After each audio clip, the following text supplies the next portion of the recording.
I don't see any relevance of the first game here because you can never tell how a particular team starts a tournament. Some teams start very confidently and then they fade off. Some teams might not have the best starts and they come back amazingly, which Pakistan has done.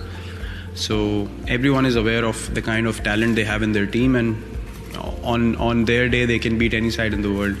That's the kind of players they have, and that's the kind of ability they have in their side. So we're quite aware of that.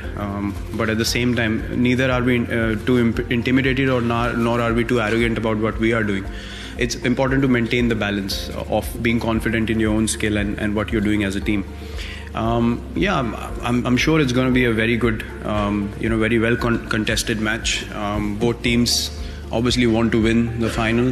They've worked really hard to be where they stand in the final, and I'm sure every player is going to come out and give their 120%, and if 11 players from both sides end up doing that, it's going to be exciting encounter. So no, I don't see any relevance of the first game in this one.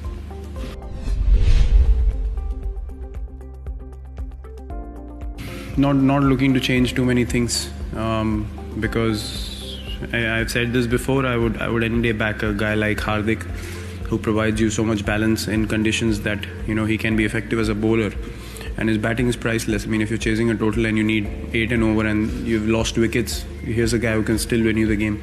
That's the kind of belief he has in his ability, and we have that belief in him. So he can give you a match-winning performance in any game that he plays, and a gun fielder as well. I mean, I've said that it's very hard to find a package like that. So you need to back guys like him on a regular basis, and you will get those results where the team is in crisis and he stands up and gives a match-winning performance. So far he's been really good in the tournament. When he bowls well, it's a total relief for me as a captain, because he can get you 7 good overs, he can get you a couple of wickets as well, and then with the bat and the field we know anyway. So yeah, I would not think of changing anything at this particular stage. It's been quite a few years I've been dealing with that, so nothing new. Honestly, you can't think of those things when you step onto the field. I know there are expectations. I know there are people that expect the team and myself to do well every time that we play.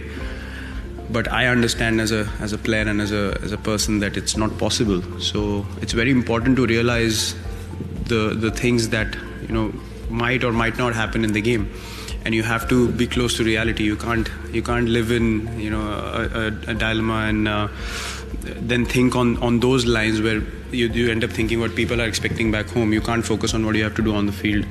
So this is a part of being an Indian cricketer, and then having performed for a few years, obviously expectations go up. You have to find a way to deal with it. You can't ignore it. You have to maintain a balance and then focus on what you need to do on the field. So I think I've been able to strike a good balance till now, and I'm sure I'll be fine for tomorrow.